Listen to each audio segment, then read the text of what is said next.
नमस्कार, स्वागत है आप सभी का हमारे खास कार्यक्रम खबर में दम है। मैं हूं आपके साथ हेमंत कुमार। हमारे इस खास कार्यक्रम में आज हम बात करेंगे आज की तारीख में देश की सबसे चर्चित मर्डर मिस्ट्री की, जिसमें सबूत मिलने वाला है। 11 साल पहले हुए एक हत्याकांड की बात करेंगे, जिसमें भीड़ में शामिल 30 लोगों को आजीवन कारावास की सजा सुनाई गई है। तो साथ ही एक हाई प्रोफाइल दोस्त से मिले 6.5 करोड़ के धोखे की भी बात हम आपको बताएंगे कि बेरोजगारों की फिर से किस्मत आखिरकार लीक होने लगी है। और इन सब के साथ कांग्रेस के प्रदेश प्रभारी अजय माकन का दिल राजस्थान से कैसे टूटा। तो चलिए शुरू करते हैं तमाम खबरों के साथ। खबर में दम है।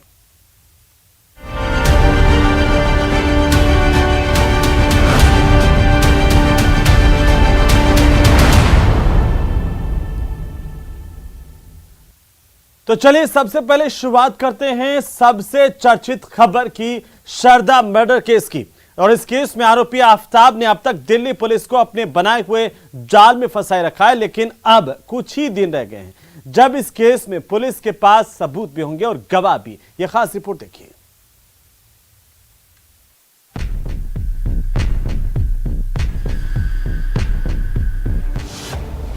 सुलझ नहीं रही श्रद्धा मर्डर की मिस्ट्री।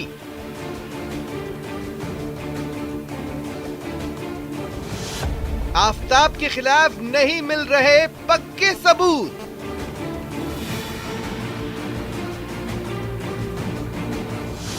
शहर शहर जंगल जंगल भटक रही है पुलिस।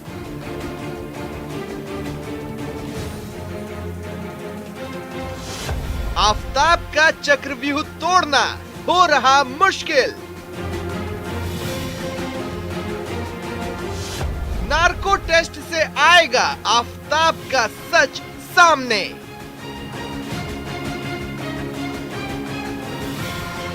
आफताब ने ही श्रद्धा का मर्डर किया, पुलिस ये जानती है। जब श्रद्धा और आफताब लिव इन में रहते थे, उस वक्त में आफताब के द्वारा उसको टॉर्चर किया जाता था, पुलिस ये भी जानती है। आफताब के द्वारा ही श्रद्धा की हत्या करने के बाद, उसके जिस्म के कई टुकड़े करने के बाद महरौली जंगल में फेंक दिया गया, पुलिस ये भी जानती है। लेकिन अब तक उन तमाम सबूतों को इकट्ठा नहीं कर पाई है पुलिस, जिसके आधार पर कोर्ट में इस आरोपी को दोषी ठहराया जा सके, यानी कि आफताब को उसके आखिरी अंजाम तक पहुंचाया जा सके। श्रद्धा मर्डर केस को लेकर आज पूरे देश में चर्चा हो रही है और पुलिस वालों के साथ साथ हर कोई ये जानना चाहता है कि आफताब ने श्रद्धा का मर्डर क्यों किया, आफताब ने श्रद्धा का मर्डर कैसे किया, आफताब ने श्रद्धा का शव कहां ठिकाने लगाया, मर्डर वेपन और अन्य सबूत कहां हैं, हत्या में क्या कोई और भी शामिल है। इन्हीं सवालों के जवाब में दिल्ली पुलिस दिल्ली, हरियाणा, महाराष्ट्र और हिमाचल प्रदेश की खाक छान रही है। इस केस में अब तक पुलिस की जांच में क्या कुछ सामने आया है और क्या कुछ सामने आने वाला है, वो बताएंगे आपको। पहले ये जान लीजिए श्रद्धा मर्डर केस की हिस्ट्री क्या है। श्रद्धा वालकर और आफताब पूनावाला मुंबई में रहते थे। श्रद्धा वालकर और आफताब की मुलाकात डेटिंग ऐप पर हुई। श्रद्धा और आफताब 2019 से लिव इन रिलेशनशिप में रहते थे। श्रद्धा वालकर ग्रेजुएट थी और एक कॉल सेंटर में काम करती थी। श्रद्धा के घर वालों ने आफताब से रिश्ते की मंजूरी नहीं दी थी। इसी से नाराज होकर श्रद्धा आफताब के साथ लिव इन में रह रही थी। श्रद्धा से उसके पिता की बात आखिरी बार जून 2021 में हुई थी। श्रद्धा के दोस्तों से श्रद्धा की जानकारी उसके पिता को मिलती थी। श्रद्धा वालकर सोशल मीडिया पर भी एक्टिव रहती थी। मई 2022 में श्रद्धा वालकर और आफताब मुंबई से दिल्ली आ गए। कुछ दिनों के बाद श्रद्धा की जानकारी मिलना बंद हो गई। सितंबर में श्रद्धा के दोस्तों ने उसके भाई को बताया कि वो 2 महीने से संपर्क में नहीं है और उसका फोन भी बंद है। साथ ही वो सोशल मीडिया पर भी एक्टिव नहीं है। इसके बाद श्रद्धा के पिता ने पहले मुंबई पुलिस और फिर दिल्ली पुलिस से संपर्क किया। पुलिस ने इस मामले की जांच शुरू की और आफताब को रडार पर लिया तो पता चला कि आफताब ने श्रद्धा की हत्या मई 2022 में ही कर दी थी। इसके बाद से ही पुलिस श्रद्धा मर्डर केस में आफताब के खिलाफ सबूत जुटाने की कोशिश में जुटी हुई है। पुलिस को अब तक जो कुछ मिला है उसकी बात करें तो कथित तौर पर श्रद्धा की हत्या आफताब ने 18 मई को की थी। हत्या के बाद आफताब ने श्रद्धा की बॉडी के कई टुकड़े किए थे। आफताब ने श्रद्धा की बॉडी के टुकड़े महरौली के जंगल में डंप किए। आफताब ने मर्डर के सारे सबूत मिटा दिए। मर्डर वेपन भी गायब है। दिल्ली पुलिस को महरौली के जंगल से हड्डियों के कई टुकड़े मिले हैं। आफताब के फोन की लोकेशन भी महरौली के जंगल में पाई गई है। आफताब बैग लेकर जाते हुए सीसीटीवी में भी नजर आया है। पुलिस और फॉरेंसिक टीम को आफताब के घर से अब तक कुछ खास सबूत नहीं मिले हैं। महरौली के जंगल से जो हड्डियों के टुकड़े मिले हैं उसकी भी जांच अभी पूरी नहीं हुई है। लिहाजा इस केस में अब तक पुलिस के लिए ये साबित करना मुश्किल है कि आफताब ने ही श्रद्धा का मर्डर किया और जो हड्डियां जंगल से मिली हैं वो श्रद्धा की ही है। हाँ, इतना जरूर है कि पुलिस आगे जो कुछ कर रही है और करने वाली है उससे आफताब का बनाया चक्रव्यूह टूटकर बिखर जाएगा। आपको बता दें, श्रद्धा के दोस्तों ने आफताब के काले कारनामों की पोल खोल दी है। श्रद्धा के दोस्तों के मुताबिक आफताब श्रद्धा को अक्सर पीटता था। पुलिस को यह भी पता चला है कि आफताब गांजे का नशा करता था। पुलिस को आफताब के नार्को टेस्ट की भी इजाजत मिल गई है। नार्को टेस्ट से आफताब के झूठ पर से पर्दा उठने की पूरी उम्मीद है। महरौली के जंगल से मिली हड्डियों की डीएनए रिपोर्ट आने वाली है। दिल्ली पुलिस श्रद्धा मर्डर मिस्ट्री को सुलझाने के करीब पहुंच चुकी है और इस मिस्ट्री को सुलझाने के लिए पुलिस के पास आफताब की फोन लोकेशन, श्रद्धा का फोन रिकॉर्ड, दोस्तों के बयान, नार्को टेस्ट और फॉरेंसिक रिपोर्ट के साथ साथ आफताब का कन्फेशन भी काम आने वाला है। पुलिस की तफ्तीश का दायरा जैसे जैसे आगे बढ़ता जा रहा है उन तमाम सबूतों और गवाहों के आधार पर इस मामले में कई खुलासे भी देखने को मिल रहे हैं।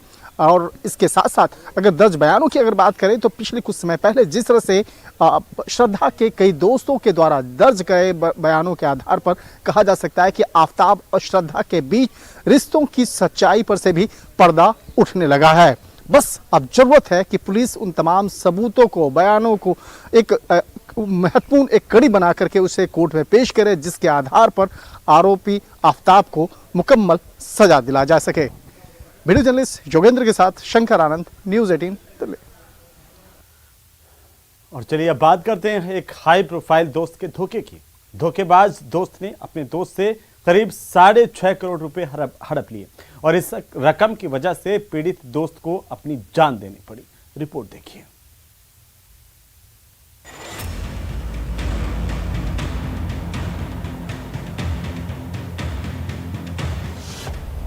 एक बिजनेसमैन को पार्टनर ने दिया धोखा।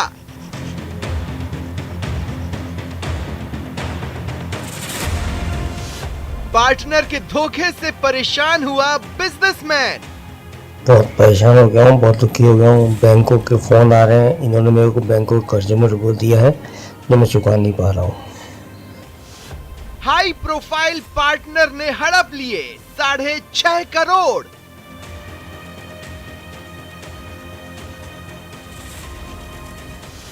तंग आकर बिजनेसमैन ने खुद को मार ली गोली। घर बुला के साहब इनको धमकियां दी, खूब बुला के पैसे दे गए तो कुछ ही नहीं कर सकता। पुलिस ने 3 आरोपियों को किया गिरफ्तार।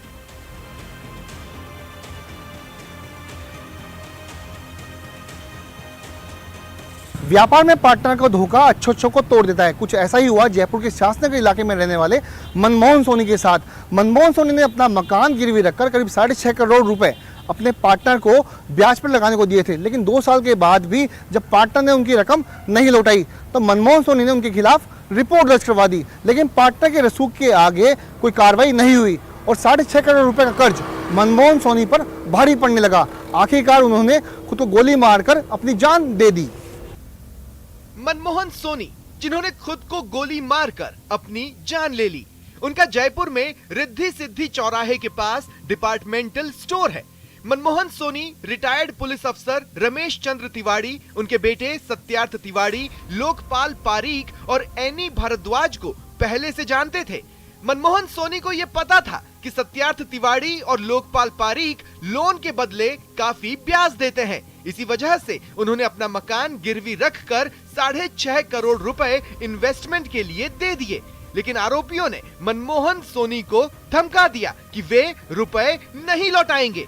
जब रुपए नहीं लौटाए तो मनमोहन सोनी की तरफ से उनकी पत्नी ने शास्त्री नगर थाने में 2020 में आरोपियों के खिलाफ नामजद रिपोर्ट दर्ज करवाई। रमेश चंद्र तिवारी और सत्यार्थ तिवारी पर पैसे हड़पने का आरोप लगाया। सत्यार्थ तिवारी और रमेश चंद्र तिवारी पर धमकी देने का आरोप लगाया। रमेश चंद्र ने अपने रसूख के जरिए झूठे केस में फंसाने की धमकी दी। आरोपों के घेरे में आए रमेश चंद्र तिवारी पूर्व डीएसपी हैं। पुलिस वालों ने भी बिना किसी जांच के इस मामले में एफआर लगा दी। कोरोना के टाइम पे साहब उसने हाथ खड़े कर दिए पूरे, और इनको बिल्कुल जो कहते ना रोड पे ला दिया। घर बुला के साहब इनको धमकियां दी खूब, बोला कि पैसे तेरे गए तो कुछ ही नहीं कर सकता। कितने रुपए होंगे अमाउंट जैसे अप्रोक्स इनका? 7 करोड़ रुपए है। 7 करोड़? हाँ, सारा उनके अकाउंट में दिया हुआ है। पार्टनर के धोखे और पुलिस वालों की ओर से बिना किसी जांच के केस में फाइनल रिपोर्ट लगाने की वजह से मनमोहन सोनी टूट गए और 18 दिसंबर 2020 को उन्होंने नींद की गोलियां खा ली।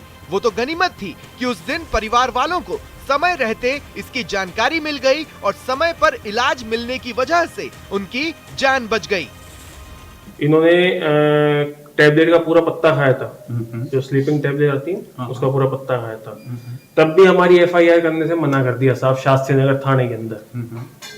फिर साहब हमारी जैसे तैसे एफआईआर कराई हमने। पुलिस की ओर से कोई मदद न मिलने की वजह से मनमोहन सोनी ने कोर्ट का रुख किया। सुसाइड करने से पहले मनमोहन सोनी ने जो वीडियो बनाया था उसमें उन्होंने साफ साफ शब्दों में सत्यार्थ तिवारी, यथार्थ तिवारी, रमेश चंद्र तिवारी, एनी भारद्वाज और पारीक पर पैसे हड़पने का आरोप लगाया। साथ ही समाज और गणमान्य लोगों से ये अपील भी की कि उनके परिवार की मदद की जाए और आरोपियों से पैसे दिलवाएं। प्लीज़ रिक्वेस्ट है समाज के लोगों से, मेरे घर वालों से रिक्वेस्ट है कि परेशान मत होना, दुखी मत होना कुछ भी। समाज के लोगों से ये है, बड़े बड़े लोग हैं हमारे समाज में, सब कुछ कर सकते हैं, मेरे परिवार को न्याय दिला दें प्लीज़। मनमोहन सोनी के सुसाइड के बाद से उनके परिजन सदमे और गुस्से में हैं। इसी गुस्से में उन्होंने बुधवार की रात आरोपियों की गिरफ्तारी को लेकर शास्त्री नगर थाने के बाहर धरना प्रदर्शन शुरू कर दिया। उनके इस धरना प्रदर्शन के बाद पुलिस दबाव में आई और गुरुवार को 3 आरोपियों को गिरफ्तार कर लिया गया। गिरफ्तार लोगों में रिटायर्ड पुलिस अधिकारी रमेश चंद्र तिवारी, सत्यार्थ तिवारी और लोकपाल पारीक शामिल है। पुलिस के गिरफ्त में आए तीनों लोग ब्याज, फाइनेंस और लोन का काम करते हैं। मनमोहन सोनी सुसाइड केस में पुलिस ने 3 आरोपियों को गिरफ्तार कर लिया है और उस पूरे मामले की जांच शुरू कर दी है। लेकिन सवाल ये उठता है कि 2 साल पहले जो जांच पुलिस ने की थी उसमें किस बिना पर फाइनल रिपोर्ट लगा दी थी। साथ ही जब पहली बार मनमोहन सोनी ने आत्महत्या की कोशिश की तब आरोपियों को गिरफ्तार क्यों नहीं किया गया। अगर पुलिस ने पहले ही जांच ठीक तरीके से की होती तो आज मनमोहन सोनी जिंदा होते और उनका करोड़ों रुपए डकाने वाले जेल में। तो चलिए अब बात करते हैं करीब 11 साल पहले हुए सियाई फूल मोहम्मद मर्डर केस की, जिसमें कोर्ट ने बेकाबू भीड़ में शामिल 30 लोगों को आजीवन कारावास की सजा सुनाई। आपको बता दें कि इस बेकाबू भीड़ ने फूल मोहम्मद को उनकी जीप के साथ जिंदा जला दिया था। रिपोर्ट देखिए।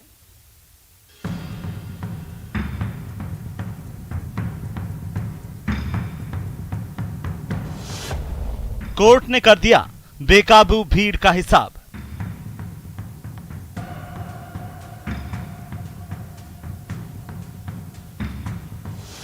भीड़ में शामिल 30 लोगों को आजीवन कारावास। और जो फैसला जो दिया है सभी मुल्जिमान को 302 में दोषी करार दिया गया है और अलग अलग धाराओं में सभी को जुर्माने से भी दंडित किया गया है। 11 साल बाद आया फूल मोहम्मद केस में फैसला।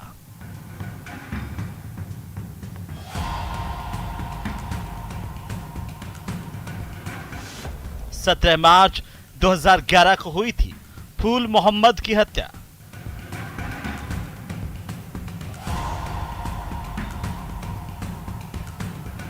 कहते हैं भीड़ की कोई पहचान नहीं होती, लेकिन ये कहावत भीड़ पर उस वक्त भारी पड़ गई जब 17 मार्च 2011 को सूरवाल कस्बे में भीड़ तंत्र ने उत्तेजित होकर के सीआई फूल मोहम्मद को जीप में जिंदा जला दिया।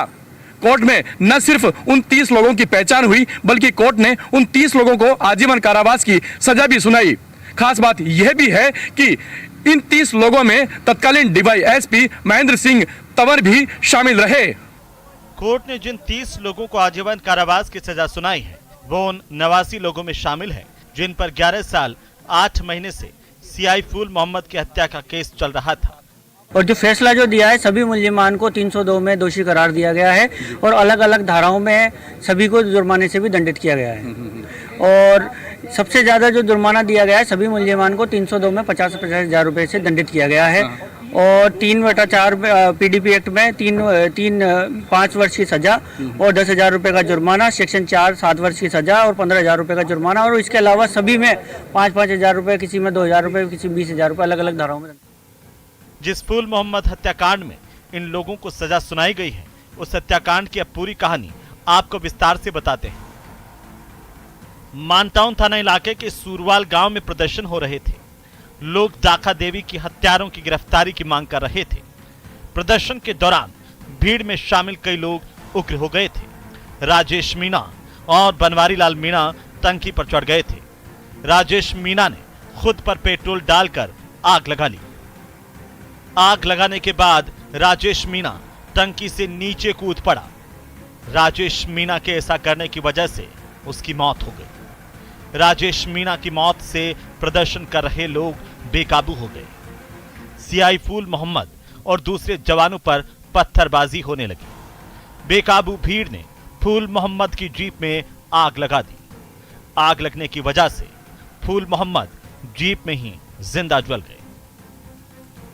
फूल मोहम्मद की इस कदर हत्या से लोग सदमे में आ गए और चारों तरफ से इस मामले में कार्रवाई की मांग होने लगी। इस मांग के बाद प्रदेश की सरकार ने सीआई फूल मोहम्मद को शहीद का दर्जा दिया। तत्कालीन सीएम अशोक गहलोत ने पूरे मामले की सीबीआई जांच की घोषणा की। सीबीआई जांच के दौरान सीआई हत्याकांड में 89 लोगों को आरोपी बनाया गया। सीआई हत्याकांड में मौके पर मौजूद डीएसपी महेंद्र सिंह को भी आरोपी बनाया गया। कोर्ट में 89 लोगों में 30 लोगों पर आरोप सिद्ध हुए, जिसमें महेंद्र सिंह भी शामिल है। कोर्ट के फैसले के बाद सजा पाए लोगों में से कुछ लोगों का कहना है कि उनके साथ गलत हुआ है और वे आगे अपील करेंगे। सत्य फैसला हो सकता, पराजित नहीं।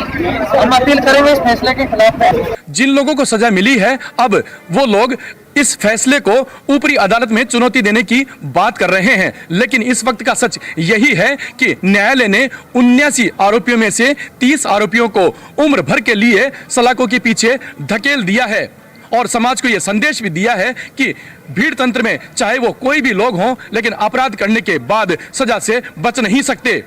गिरिराज शर्मा, न्यूज 18, सवाई माधोपुर। और अब बात सियासत की। प्रदेश कांग्रेस की मुश्किलें कम नहीं हो रही हैं। ताजा मुश्किल प्रदेश प्रभारी अजय माकन के इस्तीफे की वजह से सामने आई है। आइए आपको बताते हैं कि आखिरकार अजय माकन का राजस्थान की सियासत से कैसे दिल टूट गया और अब वे आखिर क्या मांग कर रहे हैं। रिपोर्ट देखिए।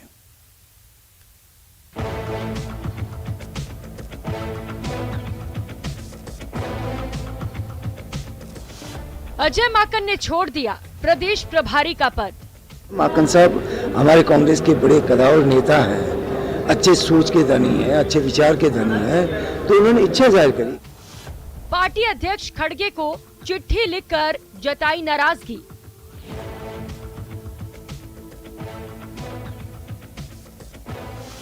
तीन नेताओं पर एक्शन, पेंडिंग होने पर जताई नाराजगी।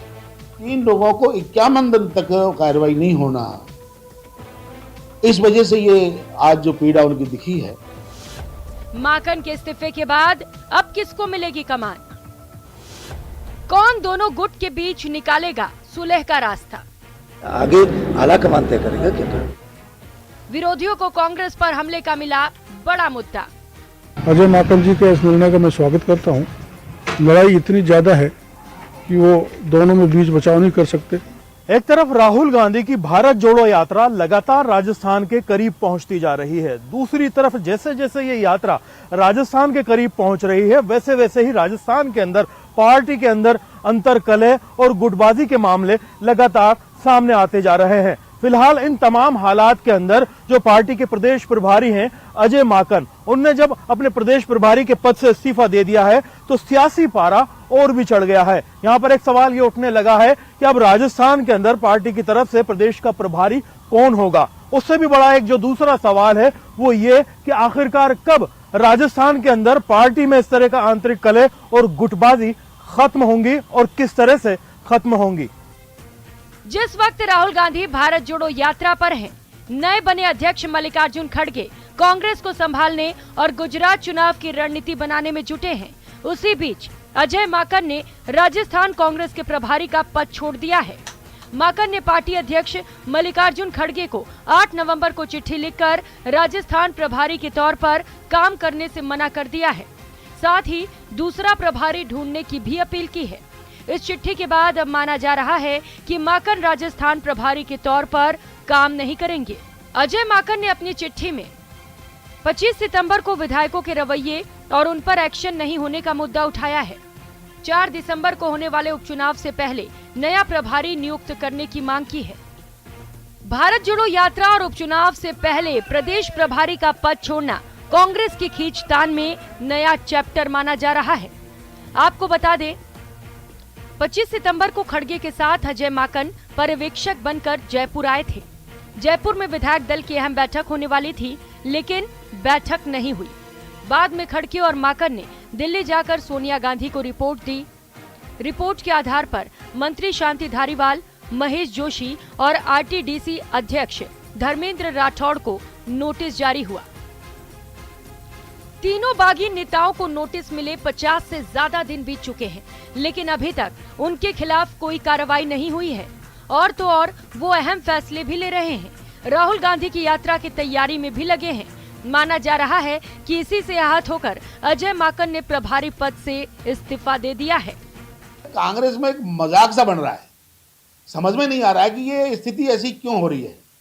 अरे भाई, जो स्थिति है, आपको जो करना है, 1 साल बाकी है, राज में आना है, जो भी 1 साल के भीतर आपको करना चाहिए वो आप इमीडिएटली राहुल जी की यात्रा से पहले कर दीजिए और एक झटके के हिसाब से बिना चिंता किए आप उन लोगों को जिनको आप चाहते हैं, जो चेंज करना चाहते हैं, आलाकमान जो भी फैसला करे नहीं उसको लाने के लिए उनको इमीडिएटली, क्योंकि ये राहुल जी की यात्रा है, ये गेम चेंजर है राजस्थान का।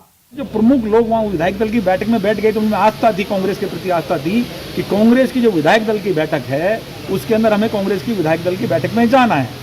तो जो कांग्रेस को चाहते थे, जिन्होंने कांग्रेस को राजस्थान को खींचा था, वो लोग वहाँ पहुँच गए थे। जो लोग वहाँ नहीं पहुँच पाए थे, धोखे से कई लोगों को ले जाया गया था, उससे आगत होकर जो माकन साहब ने जो ये फैसला लिया है उसकी हमें शर्मिंदा है, हम राजस्थान के लोग भी, कि उनसे हाथ होकर इतने अच्छे आदमी ने हमारे राजस्थान का प्रभार छोड़ा। एक तरफ पार्टी के अंदर तीनों नेताओं पर कार्रवाई न होने पर सवाल उठ रहे हैं, तो वहीं जिन नेताओं को नोटिस मिला है वो कुछ भी कहने से बच रहे हैं। लेकिन विरोधियों ने इस मुद्दे पर कांग्रेस को घेरना शुरू कर दिया है। अभी तो अजय माकन ने छोड़ी है, थोड़े दिन बाद अशोक गहलोत छोड़ेंगे और 2023 में कांग्रेस पार्टी राजस्थान छोड़ेगी। राजस्थान के मुख्यमंत्री अशोक गहलोत और पूर्व उप मुख्यमंत्री सचिन पायलट के बीच चल रही सियासी खींचतान के बीच में अगर देखा जाए तो 2 प्रदेश प्रभारियों को अपना पद गंवाना पड़ा है। अगस्त 2020 में जब अजय माकन को लाया गया था तो उस वक्त अविनाश पांडे के ऊपर यह आरोप लगाया गया था कि उन्होंने गहलोत खेमे के लोगों का पक्ष लिया है। वही बात फिर से दोहराई गई।